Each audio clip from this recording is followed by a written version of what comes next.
시청자 여러분 안녕하십니까. 유튜브 채널 JTB 뉴스가 선보이는 여의도 정치. 오늘은 최강욱 전 의원님과 함께 하겠습니다. 자, 의원님 안녕하세요. 네, 안녕하십니까.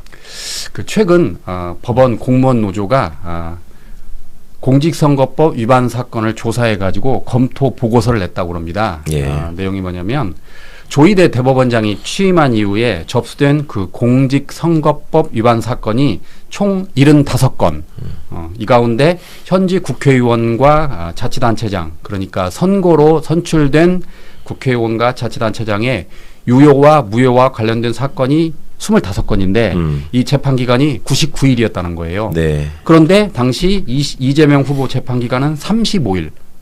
3분의 1밖에 안 됐다. 그러니까 엄청나게 빨랐다. 그렇죠. 결국 조희대 대법원이 사법부의 정치화를 초래했고 그리고 사법부의 신뢰를 추락시켰다. 이런 보고서인데. 사실상 뭐 우리가 다 알고 있었던 내용이죠? 거지만 통계로 또 확인되고 입증되니까 예. 더 어이가 없고, 요즘 보면 사법부는 저 재판 소원 막는데 여념이 없는 것 같아요. 어떻게든 예. 사법개혁을 저지해야 된다라는 것도 있지만 이제 본인들 입장에서는 가장 간절한 게 재판 소원 막는 걸 거예요. 대법관 늘어나면 우리 자리 늘어나니까 뭐 한쪽으로 웃고 있는 사람들도 있고, 그다음에 뭐 다른 저 법원행정처 개편안이나 이런 것들도 뭐 내일 아니다 생각하지만 재판 소원이 받아들여지게 되면 우리는 이제 헌법재판소 미치다 이런 인식이 될까봐 아주 노심초사 한다고 합니다. 근데 지금 이 사람들이 진정하게 반성하고 국민의 어떤 신뢰를 다시 얻으려면 그런 것보다도 이 내란 진행 상황에서 보인 본인들의 행태에 대해서 먼저 고백을 하고 좀 반성하는 게 우선이 돼야 되잖아요. 예. 근데 계속 저렇게 어거지만 쓰고 있으니까 그럼 뭐 한번 해보자 뭐 이거 말고는 지금 해석이 안 되는 행동들을 하고 있어요. 법원 공무원 노조가 그래서 대안으로 내세운 게 잘 아시는 것처럼 대법관 증원입니다. 예. 그래서 대법관을 우리가 알고 있는 서울대 법대 출신의 남성 이런 특정층을 하지 말고 사회적 다양성을 갖추도록 이념과 성별, 출신, 경력 등 다양한 배경을 갖춘 사람을 대법관에 임명시켜야 된다라고 했는데 현실적으로 가능합니까 이게? 현실적으로 가능하게 만들어야죠. 예. 어떻게든. 기존의 대법관이라고 하면은 소위 서호남이라 그랬거든. 서호남. 서울법대 출신 50대 남자. 네. 그렇게 되는 걸로 지금 현재 대법관 구성을 보면 같은 학번 친구들이 4명인가 한꺼번에 있던가 그래요. 예. 법대 88학번인가에 지금 4명인가 제가 다 함께 거기 있는 걸로 알고 있는데, 이렇게 되면은 그냥 소위 말하는 동종교배 현상으로 뭐 어떤 점에 대해서도 성찰하지 못하는 일들이 지금 눈앞에서 지금 보여지고 있기 때문에 사실은 법원을 바꿔내는 거에 가장 중요한 핵심은 주권자가 얼만큼 이걸 감시하고 참여할 수 있느냐에 있습니다. 그러려면은 그 국민참여재판이나 이런 것도 훨씬 확대되고 해야 되지만은 무엇보다도 최종심을 담당하는 대법관들의 구성이 이 지금 전문화되고 다양화되어 있는 이 사회를 제대로 반영할 수 있는 사람들로 지금 채워져야 된다. 그렇지 않고 머릿속에 뭐 이상한 특권의식하고 엘리트의식만 가득 찬 자들이 모여가지고 마치 자기들이 구름 위에서 세상을 내려다보는 것처럼 지금 행동하고 있기 때문에 반드시 바꿔내야죠. 예. 뭐 잘 아시겠지만 국민들의 생각과 크게 달랐던 사법부가 지금 한두 개가 아니지 않습니까? 그렇죠. 네. 먼저 그 윤석열을 석방시켰던 주기현 판사가 있고 그리고 조금 전에 말씀드린 이재명 후보의 유죄 판결 파기 환송이 있고 예. 그다음에 무엇보다 최근에는 박영재 대법관을 2인자인 법원 행정처장으로 그렇죠. 임명된 사례가 있잖아요. 예. 그거에 대해서 지금 말이 많죠, 의원님. 그렇죠. 그거는 명백하게 이건 조희대 대법원장의 의사에 따른 뭔가 이렇게 전쟁 선언이라고 봐요. 예. 그 박영재라는 사람은 제가 21대 의원으로 있을 때 법원행정처의 기획조정실장을 거쳐서 법원행정처 차장이 됐거든요. 기획조정실장하고 차장은 매일매일 대법원장한테 보고하고 지시를 받는 자리입니다. 그 대법원장의 신복이라고 할 수 있고, 그런 신복 역할을 잘 해낸 대가로 대법관을 시켜주는 거거든요. 대법관 되자마자 벌어진 일이 그 전원합의체 판결의 주심으로써 그 온갖 말하자면 연락책 총무 역할을 한 거고, 그것도 모자라서 이제 그로 인해서 이렇게 시끄러워지고 사법불신이 가중됐는데, 법원행정처 차장은 사실상 대법원 내 사법부 내 2인자입니다. 예. 그거를 경력도 가장 짧은 대법관 중에 하나인 사람을 시켰다라고 하는 거는 조희대 대법원장이 그만큼 절실했던 거고, 자기 방어나 이런 것들이, 거기다가 이제 신복을 내세우지 않으면 막아낼 수 없다는 불안감도 있었을 거고, 그런저런 점들이 복합돼서 굉장히 부적절한 인사인데, 참 좀 화가 나죠. 예. 이렇게 하는 대법원장의 모습을 보고 있으면. 예. 최근에 그 많은 국민들이 실망했던 것 가운데 하나가 대부분 무죄입니다. 예. 우리가 생각했던 것과 달리 그렇죠. 공소기각도 많고. 예. 김건희 씨는 2개가 무죄됐죠. 주가 조작하고 명태균 무상 여론조사가 예, 예. 무죄 선고를 받았고, 그다음에 명태균 씨 역시 세비 반띵에 대해서 무죄 선고를 받았고요. 그러니까. 그다음에 또 최근에는 김상민 전 검사가 1억 4천만 원짜리 그림 준 이우환 것도, 화백의 그림을 김건희 씨 오빠에게 전달했는데 네. 이건 역시 무죄를 선고받았습니다. 네. 자, 그런데 김상민 전 검사가 왜 김건희 씨 오빠한테 이 선물을 줬을까요? 그건 아니, 당연히 그러니까요. 의도가 있는 거잖아요. 그러니까 그냥 뭐 7살만 돼도 알 수 있는 인과관계를 그거는 뭐 그렇게 볼 수도 있고 저렇게 볼 수도 있기 때문에 딱 떨어지는 증거가 없다는 이런 예, 식으로 하면서 증거가 없다는 지금 이유로. 무죄를 하고 있는 건데, 아니 적어도 그 그림권에 대해서는 얼마나 많은 거짓말이 있었습니까? 김상민이가 애초에 그런 그림 준 적 없다고 했다가 그림 나오니까는 뭐 지가 저기 사서 전달한 게 아니라 누가 사서 구해달라고 해가지고 뭐 그 구입하는 데 도움을 주고 참여했을 뿐이다라고 했다가 저 자금 출처 또 밝혀지니까는 또 뭐라고 거짓말하고 계속 그런 식이었고, 김진우도 이제 조사 받으면서 막 도망다니고 하는 것들을 온 국민이 다 봤는데, 예. 아니 그렇게 억울하고 죄가 없는 사람들이 왜 그러고 다녔냔 말이에요. 그러면 그동안에. 그러니까 김진우 씨 입장에서는 후회할 거예요. 내가 왜 도망갔을까? 이걸 쳐들고 다니고 어차피 이거 무죄일 텐데. 그러니까 당사자들도 설마 무죄가 나올 거라고 생각을 했겠어요? 맞아요. 피고인들도 예상하지 못한 판결을 한다니까 지금. 예. 그런데 이제 이렇게 무죄가 잇따르니까 그런데 지금 계속 지금 반복되고 있지 않습니까? 예. 지난번에는 참 그 곽상도 전 아들, 의원 네, 아들 네. 50억 그거를 또 와, 이걸 어떻게 봐야 됩니까? 그 더군다나 곽상도 전 의원에서는 공소 기각을 하고 아들에게 준 50억은 또 무죄로 나오고. 우리 사회는 여전히 왕정을 꿈꾸는 자들에 의해서 권한이 행사되고 있는 부분이 있다. 예. 그러니까 다 평등하고 공정한 삶을 지향하는 사회라고 하지만 실제로 자기는 다른 계급에 속한다. 그리고 자기는 본질적으로 다른 사람이다라고 스스로 여기는 사람들이 그 권한을 가지고 자신들의 기득권 또 자신들의 울타리를 지키기 위해서 지금 최선을 다하는 모습, 뭐 이렇게밖에 해석이 안 되는 거죠. 이거를 누군가가 그 두목이 돼가지고, 예를 들면 지금 조희대 대법원장이 많이 지목을 받고 있는데, 예. 대법원장이 뭔가 체계적으로 지시를 하고 김건희가 예전에 자기가 쌓아놓은 어떤 인맥이나 영향력을 활용해가지고 이렇게 되고 있는 거 아니냐, 이런 의심을 하는 분들이 있던데, 뭐 그렇게 의심할 만한 지금 상황들이 막 벌어지고 있는 건 사실이죠. 근데 그게 그렇게 이루어진 거라고 하기보다는 끼리끼리의 어떤 담합, 그러니까 우리가 우리를 지켜야 되는 거 아니냐, 뭐 이런 위기의식이 작동하고 있는 면은 아닌가 싶어서 굉장히 우려스럽습니다. 제가 최근에 그 판사들을 보면서 느꼈던 게 참 똑똑하다. 그러니까 무죄를 선고하면서 또 여론을 의식해서든지 또 집행유예는 줘요. 네, 일부러 그러면서도 다른 거에다가. 네, 네. 그러니까 큰 메인 죄는 큰 죄는 네. 무죄를 주고 사소한 걸로는 징역을 주되 또 거기다가 또 집행유예를 붙입니다. 그렇죠. 그래서 결국 풀어주잖아요. 예, 예. 아, 이거 머리가 예, 보통 머리. 예전부터 써오던 그 재래의 수법이고, 예. 그 권력자나 재벌들을 상대로 많이 해왔던 방식이죠. 그 술수를 이 시대에 지금 내란을 극복하고 나라를 한 단계 더 도약시키려고 하는 이재명 정부의 시대에 그런 짓을 똑같이 반복하면서 한편으로는 본인들 밥그릇 빼앗기지 않기 위해서 발버둥치고 있는 이 모습.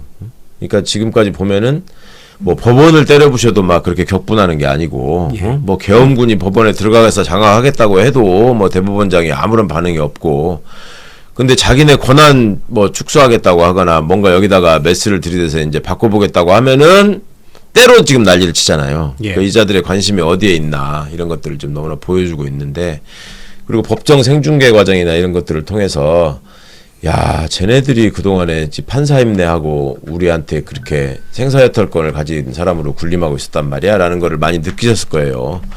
그냥 아주 저기 일부를 제외하고는 저게 도대체 무슨 생각을 가지고 뭘 진행하고 있는 건지, 저 말은 도대체 무슨 말인지 알아들을 수 없게 하기도 하고, 법정의 존엄이나 권위라는 거는 어디 온데간데 없고 뭐 이런 것들 너무 많이 보실 텐데, 요즘 제가 저 주말에 어디 저기 다녀오면서 강연 갔다 오면서 이렇게 운전하고 멍하니 오다가 갑자기 한숨을 쉬어지면서 그 생각이 들더라고. 나는 왜 법대를 다녔을까? 왜 이런 것들이랑 같은 무리로 속해 있어야 되나? 그런 생각이 좀 들었습니다.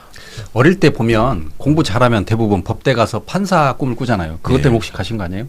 아니 뭐 그런 뭐 고정 논리잖아 그게 옛날에 대부분 그랬잖아요. 사람이 뭐 가진 거 없는 집에서 소위 가세를 일으키고 잘 먹고 잘 살 수 있는 길로 고시를 생각하고 그 전제로 이제 서울법대를 얘기하고 막 이런 게 있었죠. 저도 분명히 그 틀 안에서 영향을 받은 게 맞고, 근데 그 틀 안에서 그 뭐랄까 그 잘못된 사회적 구조 안에서 출세지향적으로 성장한 사람들이 보이고 있는 이 민낯, 그다음에 그 수준, 이게 지금 너무 참혹한 거죠.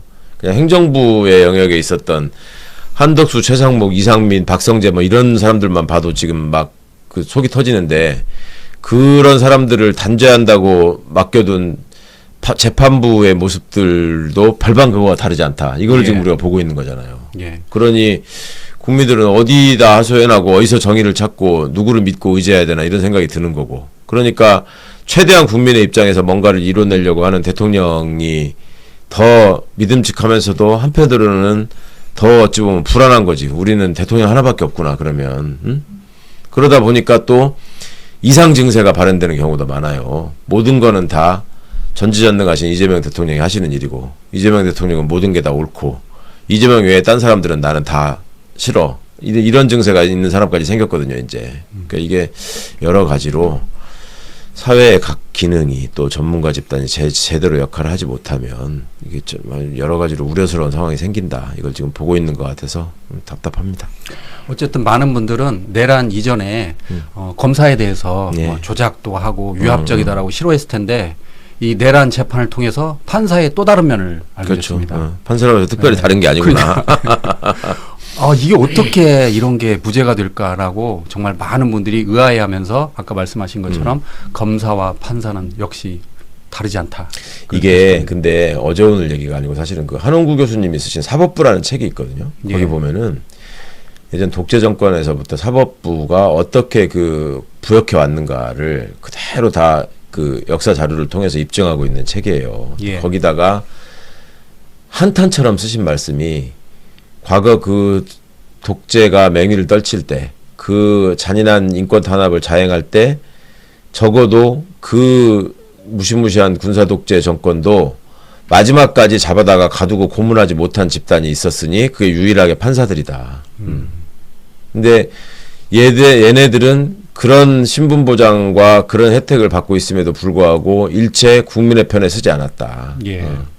이제 그게 뿌리 깊은 역사예요. 그리고 더 거슬러 올라가 보면 사법부가 구성한, 처음에 구성된 그 태동 단계에서 우리가 독립을 위해서, 대한민국의 발전을 위해서 싸웠던 사람들이 다 판사가 됐을까요? 그런 사람들로 판사를 구성했을까요? 그거 아니거든. 일본 그 판사 밑에서 저기 서기 노릇 하던 사람들, 그 다음에 일제 부역하면서 출세해 보려고 그 일본 고시에 붙은 사람들, 이런 사람들이 대한민국의 법원의 시작이거든요. 그러니 어떤 좋은 정신이 거기 그 들어 있어서 어떻게 전승이 됐겠습니까? 그리고 그런 어떤 역사적인 과오에 대한 처절한 반성 같은 것도 없었고, 청산 작업도 없었고, 우리가 여러 가지로 뭐 친일 군대가, 친일 장교 출신들이 군대를 장악해서 뭐 개판이 됐다, 뭐 친일 경찰이 어쨌다, 뭐 이런 얘기들을 많이 하지만 실제로 그거를 그런 어떤 비판의 영역에서조차도 잊혀진 존재들이 있어요. 외교부, 법원. 한번 생각해 보세요. 그 해방 직후에 어떤 사람들이 외교관을 할 수 있고, 어떤 사람들이 판사를 할 수 있고, 어떤 사람들이 검사를 할 수 있었겠는지. 다 일본 놈들한테 배우고 일본 놈들 밑에 있던 사람들이 한 거야. 그리고 그 일본 놈의 시선으로 저기 조선 사람들, 한국 사람들을 탄압하던 그 마인드를 가지고 그 자리에 가서 있었던 거예요. 그러니까 그 짓을 독재 정권에서도 똑같이 하는 거예요. 그리고 그 바탕에는 우리가 저기 국민학교 입학할 때부터, 초등학교 입학할 때부터 그 부모들이, 친척들이 외우는 주문이 있지. 학교 들어가면 선생님 말씀 잘 듣고 공부 잘해라. 그렇게 하면 그게 인생의 가장 중요한 아주 모토인 것처럼 늘 들으면서 우리가 살아왔잖아요. 그러면 거기서 그냥 시험 성적만 좋으면 그 담임 선생을 대신하는 권력을 부여받습니다. 그 같은 반 학생들을 때리기도 하고, 예. 근데 이름 적어가지고 불이익을 주기도 하고, 그죠? 그랬죠. 뭐 네. 대신 숙제 검사도 하고, 그런 권한을 부여받는 게 그냥 시험 성적이 좋으면 그게 가능했던 거예요. 그럼 나중에 시험 봐가지고 판사 검사 돼가지고 똑같이 그때 했던 그 일을 똑같이 하는 거예요. 사회에 나와가지고. 그런 거에 대해서 아무런 죄책감이 없지. 그러니까 당연히. 예. 예. 누가 나를 감히, 야, 내가 학교 다닐 때 우등생이었고 너네들은 다 열등생이었어. 나는 모범생이었고 너네는 다 문제아였어. 이런 생각이 기조에 있기 때문에 이게 근본적으로 달라지지 않는 겁니다. 예. 자, 이번에는 그 법원 그 생중계 재판에 대해서 알아보도록 하겠습니다. 그 최근에 그 이하상 변호사가 예. 이제 감치를 당했는데 그거에 대해서 한성진 부장판사 그 재판 때 변호인들이 강하게 항의를 했습니다. 예. 그런데 재판장 앞에서 변호사가 무려 3번을 물어봐요. 예. 사전에 그 예. 감치 계획을 알았냐 알았냐고. 몰랐냐. 아니 대놓고 항의를 하던데 예. 그 재판장인 한성진 부장판사가 별 말을 안 해요. 예. 저 뭐 그 뉴스 보고 깜짝 놀랐습니다. 거의 뭐 잠에 겨운 듯한 목소리로 제가 그건 답변할 게 아닌 것 같습니다. 뭐 예. 이러고 말던데. 기가 막혀서. 아니 저는 놀란 게 어떻게 변호사가 그 재판장한테 저렇게 항의를 할 수 있나. 그것도 3번에 걸쳐서 독촉을 합니다. 그러니까 사전에 재판부가 이하상 변호사의 감치 계획을 알고 있었느냐. 답변 부탁드립니다. 그랬더니 제가 꼭 답변할 필요가 없습니다라고 말을 했는데도 불구하고 답변을 부탁드립니다. 그리고 또 그러면 재판장님 그것만 말씀해 주십시오라고 3차례에 걸쳐서 추궁하더라고요. 예. 저 이런 경우는 처음 본 것 같습니다. 그러니까 그런 변호인도 처음이지만 예. 그런 상황을 그렇게 방치하고 방치하는. 수모를 당하는 재판장도 처음이고. 그렇죠. 근데 그게 그 법정에서만 이루어지는 게 아니라 지금 딴 데에서도 난리잖아요, 지금. 내란 사건 변호인들이. 주기현 부장판사도 막 그 끌려다녔잖아요. 네. 그러니까 이런 걸 보면 제가 변호사할 때의 시절이 너무 한스러운 거예요. 그 법정에서 참 꼴같지 않은 일이 많이 벌어지거든. 그래도 피고인을 위해서 정말 참느라고 내 의뢰인을 위해서 참느라고 정말 뼈가 삭는 일이 많은데. 예. 참. 그럼 그때는 이렇게 대놓고 재판장한테 항의하지 않으셨나요? 아니 뭐 그럴 때도 있었지만 도가 지나치면 도가 그것도 지나치면. 제가 하는 아주 특이한 일이었고 대개는 그 당사자들을 대리하는 사람이기 때문에 너무나 많이 참죠. 예. 근데 이 사람들은 지금 피고인 그래서 전에 그러잖아요. 피고인을 위해서 지금 변론하는 게 아니라 자기를 위해서 본인들을 지금, 위해서. 자기를 위해서 지금 떠들고 있다. 그러니까 본인들은 이렇게 해서 이제 아스팔트 극우의 영웅이 되고 싶다는 생각 오로지 그거 하나로 그냥 움직이는 것 같습니다. 그런데 방금 말씀하신 것처럼 아무리 그래도 재판장이 이렇게 딱 가르마를 타줘야 되잖아요. 예. 그러니까 이진관 부장판사는 뭐라고 하면 알았다고 그러고 그냥 딱 본인이 결정을 하잖아요. 예. 그러니까 최근에는 박성재 재판 때인가 그 뉴욕 감찰관을 박성재 측 변호인이 증인으로 신청하지 말라고 그랬더니 예. 이진관 부장판사는 가만히 있더니 알았어요 그러면서 뉴욕 감찰관을 증인으로 채택합니다라고 딱 못을 박아버리니까 변호인이 아무 말도 못 하더라고요. 그러니까 그런 경우를 그러니까 다른 사건에서도 그 친구들이 그럴까 싶지 않거든요. 이게 그러니까, 왜 유독 이런 사건에서는 그렇게 끌려다니는 건지 뭐랄까 그거 뭐 고문관을 상대하는 것 같지도 않고 어차피 말해봐야 안 들을 것 같으니까 안 한다는 것도 아닌 것 같고 그죠? 예. 너무나 이상한 짓들을 하고 있습니다 지금. 그래서 제가 느낀 게 이거 눈자리 보고 다리를 뻗나? 그러니까 이진관 부장판사한테는 그런 말을 못 하잖아요. 그렇죠. 왜 안 그러겠어요. 네. 당연히 그런 생각이 있는 거지. 예. 이번엔 또 그 권우현 그 변호사가 재판에 나오지 않았나 봐요. 예. 그러니까 권우현 변호사 입장에서 만약 나갔다가 또 이진관 부장판사가 출석 날짜를 다 체크해서 혹시 이하상 변호사처럼 감치를 할 수 있잖아요. 예. 그래서 그랬는지는 모르겠지만 나오지 않았습니다. 그랬더니 변호인들이 뭐라고 그랬냐면 앞으로 이런 일이 다시 발생하지 않았으면 좋겠다라고 하면서 권우현 변호사를 의식해서 법정 내 감치 집행 방지를 요구했습니다. 다시 이렇게 하지 말라라고. 뭐 본 사람 보신 분들이 뭐 다 알고 계시니까 예. 정말 기가 막힐 뿐이죠. 아니 그래도 이런 때는 재판장이 어떻게 한마디 해줘야 이런 거 아닌가요? 당연히 해야 되는 거고요. 그게 이제 소송 지휘권이라는 겁니다. 그러니까 그 법정의 그 어떤 그 존엄한 분위기가 있어야 되잖아요. 예. 누가 봐도 저기서 진지하게 지금 사실관계를 다루고 증거관계를 살펴보고 있구나. 그리고 재판장이 이 재판을 최대한 공정하고 합리적으로 이끌기 위해서 애쓰는구나. 그리고 양쪽 당사자들이 다 최선을 다해서 재판부와 국민을 설득을 하기 위해서 노력하는구나. 이런 모습이 보여도 지금 시원치 않을 판에 저렇게 지금 무슨 애들 장난 같은 연극들을 맨날 하고 있으니 참 환장하겠습니다, 진짜. 네. 그 참고로 이하상 변호인 측이 대법원에 지금 항고를 했는데 그건 예. 또 기각이 됐다고 그럽니다. 예. 그러니까 재판정이 이런 건 또 빨리 결정을 하더라고요. 그러니까 자기들의 그 권위에 도전했다고 생각을 했는지 예. 이하상의 감치에 문제가 없었다라고 결론을 내린 거잖아요. 예, 예. 음. 그러니까 본인들한테 뭔가 영향이 미치는 거에 대해서는 신속하게 한다니까요. 예, 그런데 이제 확실히 빨리 하더라고요. 그거를 사전에 예방하거나 정리하거나 하는 거는 안 하고 있지. 그러니까 뭐 그러면서 맨날 핑계를 대죠. 뭐 사법부는 독립돼 있으니까 뭐 그런 거 저런 거 시비 걸지 마세요 이러고 있는데, 아이고 참. 이제 추후에 대한변호사협회가 그 이하상 변호사에 대해서 지금 징계 절차를 이제 들어가게 되잖아요. 예, 예. 어떻게 나올 걸로 보십니까? 추측을. 아니 뭐 이미 지금 일부 징계가 나오지 않았습니까? 예. 그 감치의 사유가 됐던 그 타법정에 가가지고 허락받지 않고 막 얘기하고 했던 이 부분에 대해서는 징계하지 않겠다라고 했고, 예. 예, 징계에서 배제를 했고, 오로지 뭐 유튜브에 나가가지고 판사 욕한 거 욕한 이거 거, 가지고 예. 뭐 징계한다 이렇게 했는데, 지금 대한변협의 구성을 볼 때 저분들에게 뭐 엄하게 아주 중징계를 내릴 가능성이 없어 보입니다. 그게. 이번에도 솜방망이 예, 징계가 예. 나오겠군요. 자, 다음은 대정부 질문에 대해서 알아보도록 하겠습니다. 박충근 국민의힘 의원이 김민석 총리를 상대로 예. 정치 분야 대정부 질의를 했습니다. 그러면서 우리 대한민국 국군의 태세를 비판하던 중에 제가 봐도 좀 심하게 말을 했어요. 그러니까 우리 군이 보면은 대책도 없고 기강도 없고 훈련도 없고 모든 게 없는데 딱 하나가 있다. 다름 아닌 김정은 심기 보좌밖에 없다라고 말했습니다. 예. 그러니까 총리가 생각해도 이건 너무하다고 생각을 해서 예. 총리가 어따 대고라고 말했습니다. 예. 그랬더니 또 발칵 화를 내더라고요. 예. 그 어따 대고라고 하는 말이 네가 무엄하게 어따 대고 이런 의미가 아니라 예.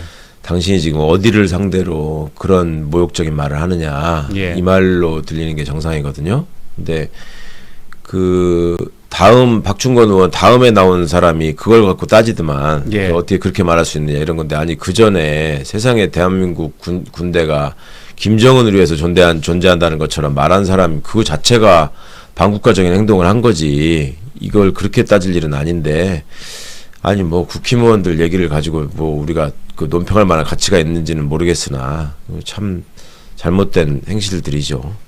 방금 말씀하신 거는 이제 그 다음 날 대정부 질문에서 예. 윤영석 국민의힘 의원이 예. 뭐라고 그랬냐면 사과는 하셔야 하는 대목이 아닌가 생각을 하고 그게 경남 양산인가가 지역구인 예. 사람일 겁니다. 예. 기회가 되시면 꼭 사과를 해주시고 겸손한 권력자가 돼주세요라고 말했습니다. 예. 그랬더니 김민석 총리가 총리 자기에 대한 그 모욕적인 발언은 어떻게 넘어갔다. 하지만 대한민국 국군에 대해서 김정은 심기 보호밖에 아무것도 없다는 표현은 어떻게 총리인 내 입장에서 이걸 넘길 수 있느냐라고 사과할 수 없다라는 뜻을 밝혔습니다. 예, 예. 아니 뭐 총리가 적절하게 잘 답변하신 것 같고, 그리고 그게 그 아무리 본인들이 뭐 그 북한에 대한 적대감이나 이런 게 있고 뭐 그 평화 통일에 대해서 사실상 반대하는 입장을 갖고 있다고 하더라도 예. 할 수 있는 말이 있고 못할 말이 있는 겁니다. 그런 중요한 자리에서 그런 식의 본인들 나름대로는 이제 뭐 정치 공세를 하는 유효한 소재라고 생각해서 했던 것 같은데, 결과적으로 그 본질들만, 천박한 본질만 드러낸 셈이 되고 말았죠. 그러자 이제 그 안규배 국방부 장관이 박충건 의원에 대해서 공개 사과를 촉구했습니다. 예. 군과 국민께 자신의 망언을 사죄해라. 그러면서 이 시각에도 조국을 지키고 있는 군에 대한 배신 행위를 당장 멈춰달라라고 했고, 민주당에서는 김병주 의원이 제명을 하겠다라고 했습니다. 박충건에 대해서. 예, 예. 윤리위원회 뭐 제소해도 마땅한 사건이긴 한데 예. 제명까지 이어질지는 모르겠습니다만은, 김병주 의원이 아무래도 군 출신이다 보니까 예. 예, 그렇게 뭐 세게 짚어주시는 것도 필요했겠죠. 그런데 그 박충건 의원은 비판 대상은 군이 아니라 정부다라고 지금 반박을 했다고 합니다. 그러니까 잘못한 건 잘못했다고 말을 해야 되는데 군도 정부의 일원인 건 맞죠. 그런데 그렇죠. 이제 그때 네. 본인이 지목했던 그 당사자가 군인데 그거를 정부라고 얘기하면 아니 그냥 뭐 아예 뭐 그러면 그냥 아니 뭐 나 사람에 대해서 얘기한 거지 특정인을 얘기한 게 아니다 뭐 이렇게 얘기하는 거랑 똑같은 건데. 예. 자, 이번에도 그 국민의힘 이야기를 해보도록 하겠습니다. 그 나경원 의원이 법사위가 모처럼 열렸는데 추미애 위원장을 상대로 그 이야기를 했습니다. 왜 법사위 간사를 아직도 임명하지 않습니까? 왜 이렇게 진행합니까? 이런 법사위 어디 있나요? 라고 항의를 했습니다.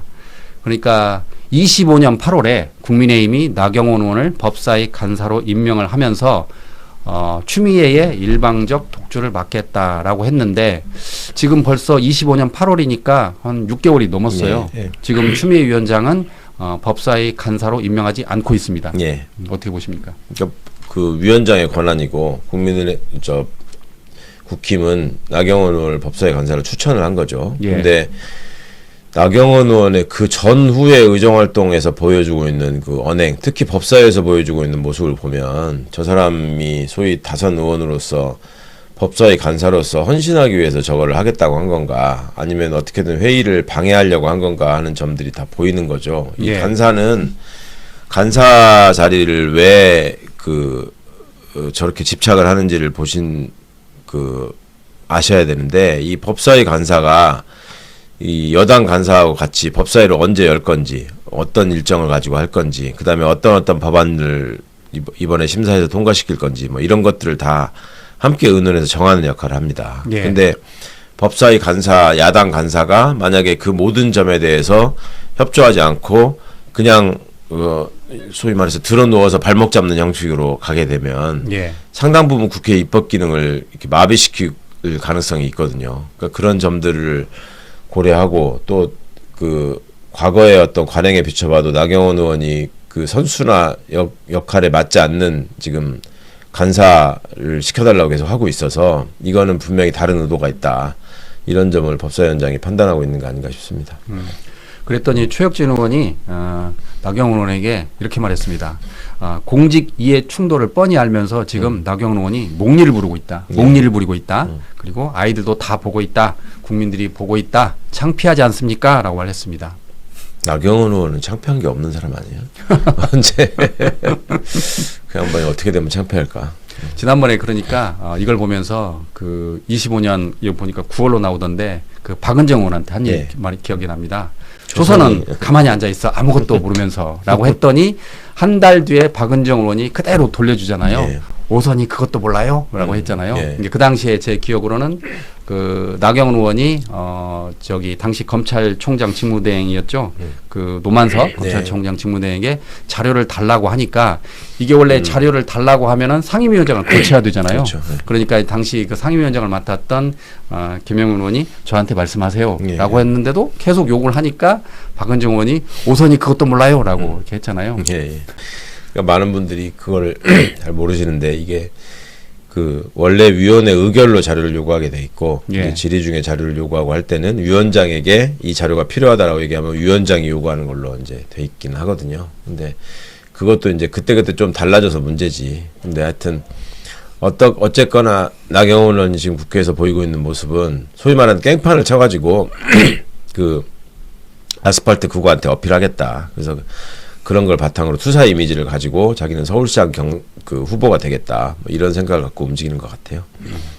이런 분위기면 오세훈 서울시장은 지금 서울시장 후보가 어렵다라는 뭐 보도도 나오던데 어떻게 그렇죠. 보십니까? 거기는 현실적으로 어렵다고 봐야죠. 지금 국힘의 구조가 극우 세력이 장악하고 있는 마당에 오세훈 씨가 합리적인 것처럼 보이려고 윤석열도 비판하고 뭐 계엄도 잘못했다 그러고 뭐 이런 소리를 뒤늦게 하고 있지 않습니까? 예. 그럼 이제 그런 스탠스를 가지고 자기는 그래야지 중도층에 어필을 해가지고 당선 가능성이 생긴다라고 해서 하는 전략일 텐데 정작 그 당에 있는 사람들은 그런 얘기들에 귀담아 들을 필요가 없다고 생각하는 사람들이기 때문에 뭐 5대5가 됐든 8대2가 됐든 7대3이 됐든 오세훈 씨가 후보가 되기는 쉽지 않을 것 같다.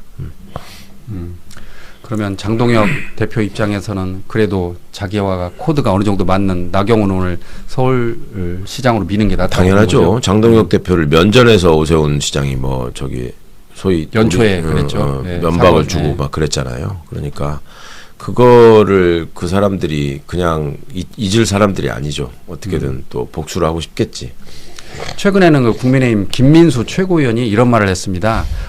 지방선거에서 승리를 해야 나중에 추후에 윤석열 전 대통령의 사면도 가능하다. 그런 언급을 했습니다. 예. 선거에 이기지 못하면 어떠한 것도 이룰 수가 없습니다. 윤석열 대통령 석방할 수도 없습니다. 그러니까 지금 국민의힘 그 정도까지 생각을 하고 있다는 거 아니에요? 그러니까 뭔가 스탠스를 바꿔야 된다. 선거를 앞두고 예. 뭐 그런 얘기들을 하고 있나 봐요. 그러니까 우리가 윤어게인이 돼야 된다고 생각하지만 선거에 이기기 위해서 잠깐 그 얘기를 다른 방향으로 돌릴 테니까 예. 양해해 주세요. 이런 식의 이제 밑밥을 깔기 시작하는 거죠 지금. 이대로 해가지고 뭐 선거에서 도저히 이길 수가 없다. 국민들로부터 버림받는다라는 생각을 하니까 조금씩 이렇게 이제 국민들을 다시 속이기 위해서 태세 전환을 하려고 하는 것 같은데 그 동안에 해온 말들이나 행동들이 너무나 많아서 그게 가능할지 모르겠습니다. 저는 그래서 그 생각이 들더라고요. 그런 측면에서 빨리 그 내란범 사면 금지 예. 그 법이 발의가 돼야 될 텐데 발의가 돼 있죠? 발의는 돼 있죠. 예, 참. 예. 통과가 돼야 되는데 되는데 예. 지금 국힘은 이 선거는 치러야 되겠고 지지는 안 나오고 그다음에 뭐 늘 거의 행패 수준으로 악을 쓰는 사람들이 다수를 점하고 있고 이런 상황에서 이 본인들의 행보를 어떻게 가져가야 될까 이거를 그 나름은 생각을 해야 될 거예요. 근데 그 내용이라고 하는 것이 실제로 자기들이 뭘 잘못했고 국민들께 어떤 정책을 가지고 다가갈 것인가 이런 거에 대해서는 관심이 없고 그냥 기존에 했던 태도를 돌변해 가지고 안 그런 척하자. 그 이제 거기에서 이제 심주처럼 믿고 있는 말은 그거죠. 윤상현 의원이 얘기했던 1년만 지나면 다 잊어버려. 다 잊어버려요. 예. 이거에 이제 기대를 걸고 있는 겁니다. 예. 자, 이번에는 그 대통령 국무회의에 대해서 알아보도록 하겠습니다. 그 매주 화요일 날 하는 국무회의가 젠플릭스로 풀릴 만큼 예. 저기 경제부총리가 이제 대통령과 많이 티키타카를 맞추더라고요. 예. 그러면서 대통령한테 대통령님 아마는 없습니다라고 하면서 5월 9일 다주택자 양도세 중과 부여는 원칙대로 하겠습니다라고 했습니다. 그러니까 예. 대통령이 또 들어가자라고 하면서 하던데 참 재밌어요 요즘 보면. 어떻게 그러니까 보셨습니까? 뭔가 이제 자꾸 처음에는 국무회의 그 공개하고 또 서로 묻고 답변하는 과정에서 특히 이제 국무위원들이 긴장하는 모습들이 역력했는데 예. 이게 이제 늘 이루어지고 사실상 일상화가 되다 보니까 많이들 이제 실질적인 의논을 할 수 있는 분위기가 되는 것 같고 또 그만큼 망신당하지 않기 위해서 준비도 철저히 해오는 것 같고 그러니까 당연히 대화 분위기가 좋아질 수밖에 없죠. 대통령도 최선을 다해서 문제점을 식별해서 해결해 보려고 애를 쓰고 국무위원들도 자발적으로 이제 그거에 협조하고 발맞추려는 모습을 보이고 또 국민들이 지켜보고 있다는 게 무엇보다도 가장 강력한 어떤 그 요소가 될 텐데 조금이라도 실수를 하지 않기 위해서 공부를 할 수밖에 없을 테고 뭐 공직자들은 피곤하겠지만 국민들은 즐거운 이런 예. 상황들이 계속 이어지는 것 같습니다. 이번에 그 아파트에 대해서는 다주택자에 대해서는 대통령이 이제 메모를 직접 하면서 예. 총리에게 물어보던데 부총리에게 결국은 이제 5월 9일까지 다주택자가 아파트를 매도 계약을 하면 예. 4개월 또는 6개월 이내에 등기를 마치고 그렇게 되면 이제 양도세를 중과하지 않는다라는 식으로 지금 확정이 됐다고 합니다. 네. 그러니까 집을 팔려면 빨리 파는 게 나을 것 같습니다. 아, 그럼요. 빨리 팔아야 되고 지금 강남 서초 송파의 매물들이 급증했다고 하기도 하고 또 그 현상을 이제 우리 이광수 선생이 이렇게 분석을 하더라고요. 원래는 똘똘한 한 채 남기고 예. 상대적으로 값이 싼 거를 판다 이렇게 예상을 해서 경기도 쪽에서 매물이 많이 나오지 않을까 일반적으로 다 생각을 하고 있었다는 거죠. 예. 근데 지금 의외로 고가 주택들이 많이 있는 그 강남 3구에서 이게 지금 매물들이 쏟아지고 있다. 그러면 이거는 시장에 주는 신호는 뭐냐면 대통령의 의지나 여러 상황을 볼 때 부동산 가격이 앞으로 더 이상 안 오를 것 같다. 지금이 최고 고점이라고 생각하고 지금 파는 게 제일 이익이다. 이런 생각을 한 것 같다는 거예요. 예. 그러면 부동산이 앞으로 가격이 하락한다는 중요한 시그널이라는 거죠, 이게. 예. 그러니까 이제 그런 점에서 정책이 좀 주요한 것 같은데 앞으로 그 보유세 부분에 대해서도 이제 대통령이 살짝 언급을 하셨어요. 갖고 있는 게 유리하다고 생각할 텐데 꼭 그렇지 않을 것이다. 이렇게 지금 얘기를 시작했거든요. 그 보유세 부분도 정리되고 하면은 또 이제 부동산이 과거에는 부동산 아니면은 다른 투자처가 없고 또 국민들의 자산의 상당 부분을 부동산이 갖고 있어서 쉽게 건드리지 못하는 상황이 됐었는데 이거를 이제 그 자금들이 소위 투자 욕구가 다른 데로 이제 그 해소될 수 있는 거를 지금 만들어 놨잖아요. 주식시장 활성화를 통해서.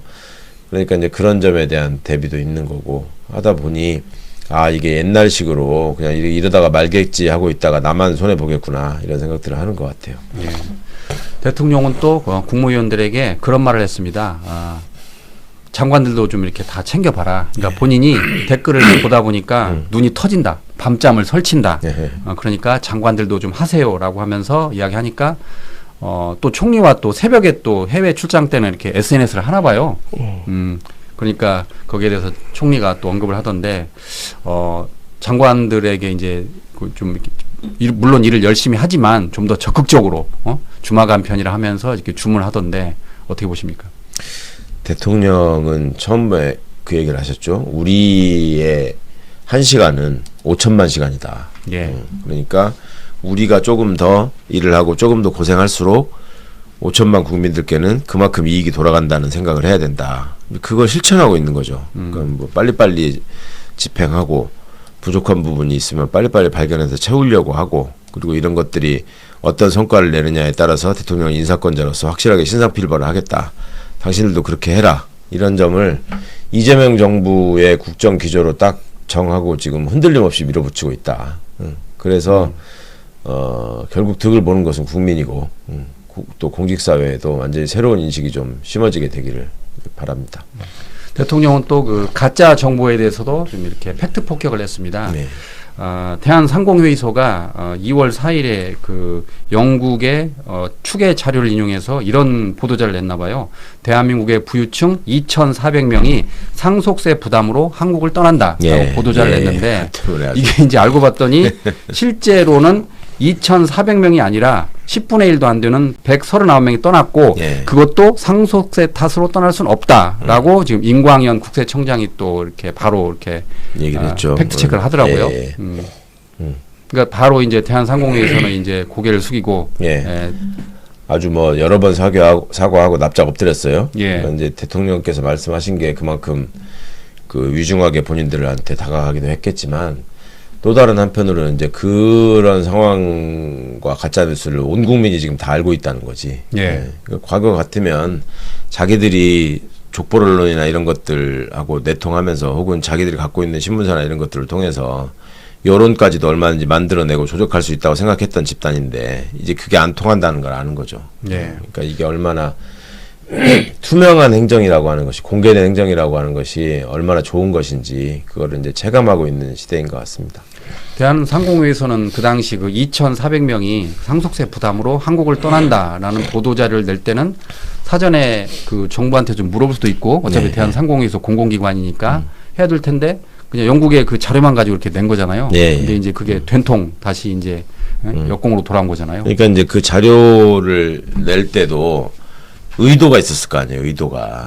그거를 그렇게 체크도 안 해보고 급하게 낸 의도가 있을 거라고. 그러니까 예전에 하던 대로 한 거예요. 그냥 가진 자들의 입장을 최대한 지켜내는 것이 상공회의소의 역할이다라고 착각을 한 것 같은데 이제 그게 통하지 않는다라는 걸 보여준 거죠. 이번에 또 국무회의를 통해서 추가로 한 게 대통령이 이제 마약 단속을 언급하면서 최근에 그 마약 검사를 하는데 그 마약 검사를 하지 않고 버티는 경찰 간부가 있더라라고 이렇게 지적을 했습니다. 그러니까 경찰청장이 자발적으로 동의를 하지 않은 사람은 마약 검사를 하지 않았다라고 하니까 대통령이 또 이렇게 다 이렇게 체크하시더라고요. 그렇게 안 하면 접촉으로 감염 우려도 있다. 그래서 정기적으로 이렇게 체크를 해라. 그랬더니 향후에 법을 개정해서라도 마약과 관련된 경찰의 그 정기 검사를 지속적으로 하겠다라고 했는데 저는 이걸 보면서 야 대통령이 별걸 다 하는구나라는 생각이 들더라고요. 그러니까 뭐 이렇게 밤 늦게까지 항상 뭐 저 국무위원들하고도 텔레그램 주고받고 뭐 지시하고 막 한다 그러잖아요. 예. 그러니까 이게 이분이 원래 시장 때부터 굉장히 디테일에 관심도 많고 또 그거를 숙지하고 어떻게든 정책적으로 이 해법을 찾아야 된다는 고민을 하는데 아주 숙달돼 있는 분이라서 계속 그런 어떤 효능감을 국민들에게 보여주고 있는 것 같습니다. 이번에 또 그 조선업도 이야기를 하시면서 조선업으로 지금 한국 경제가 화랑이라고 그러는데 예. 알고 보면 조선업의 30%는 외국인 노동자다. 예, 예. 그리고 그 외국인 노동자들이 사실상 최저임금을 받고 있다라고 그렇죠. 지적을 하더라고요. 예, 예. 대책을 주문했습니다. 그러니까 그런 것들도 현장을 알지 못하면 나올 수 없는 지시란 말이에요. 예. 그냥 조선업이 잘 나가고 있는데 그러면 조선업이 잘 나가면 회사도 득을 보겠지만 그것이 우리 국가와 국민에게 이득이 돼야 되는 거죠. 근데 지금 우리가 뭐 그런 작업을 회피한다, 뭐 어쩐다는 이유로 외국인 노동자들이 많다 이런 현실을 한편으로 얘기하면서도 외국인 노동자들에게도 적절한 처우를 해야 되지 않겠냐 하는 말도 포함돼 있고 또 다른 한편으로는 저임금으로 그냥 사람 떼워서 메꾸려고 하는 거를 좀 버렸으면 좋겠다. 우리 예. 청년들이 과거에 그런 얘기 했잖아요. 우리 청년들이 왜 조선소에 취업하지 않는가에 대해서 그냥 단 한마디로 그랬잖아. 이거 일은 힘들고 뭐 월급이 많지 않은가 보죠. 사실 그거잖아요. 예. 그러니까 이제 그런저런 상황들을 좀 잘 점검해서 대책을 만드는 게 필요하고 그 외국인 노동자들이 얼마를 받고 어떤 환경에서 어떻게 생활해야 되는지에 대해서도 다시 한번 재검토해보고 이게 확인해보자 이런 말까지 다 포함되어 있는 것 같습니다. 그러니까 그 방송을 봤던 외국인 노동자 입장에서는 참 고마웠을 것 같아요. 그럼요. 예, 예. 대통령이 그런 것까지 다 체크해 주는구나. 그러니까 대통령이 말을 하면 좀 바뀌잖아요. 그렇죠. 최근에는 그 전주 같은 경우 그 뭐죠? MPS 예. 국민연공단 예. 관련해서 이제 관련 그 기관들이 와야 되는데 잘 안 움직이거든요. 예. 그러니까 대통령이 언급을 하니까 지금 뭐 KB도 온다 뭐 그러더라고요. 지역에서 오기로 뉴스가 했어요. 처음에는 뭐 예. 그래도 그럼에도 불구하고 여건이 안 좋아서 안 내려올 것처럼 예, 다 지금 그러고 얘기하더니, 있는데 예. 최근에는 대통령이 다 지적을 하니까 이제 그 관련 기업들이 움직이는 것 같습니다. 전북자치도가 금융중심지 지정을 신청하면서 핵심 인프라인 국제금융센터 건립에도 관심이 모아지고 있습니다. 지금까지는 민간 사업자와 투자 협약을 맺은 뒤 한 발짝도 나아가지 못하고 있는데요. 이재명 대통령이 관심을 나타내고 메이저 금융지주들이 전주 투자 계획을 밝히면서 이전과는 확연히 다른 분위기입니다. 지난해 말 국민연금공단의 지역 기여도가 낮다는 이재명 대통령의 지적에 분위기는 급변하고 있습니다. 지역 운용사에 인센티브를 주자는 대통령의 의견이 제시되면서 KB와 신한그룹이 금융타운과 금융허브를 전북 혁신도시에 조성하겠다고 발표했고 다른 운용사들도 전주행을 검토하고 있습니다. 복수의 사업자들까지 나서 금융센터 건립에 대해서 전북자치도에 문의를 하고 있습니다.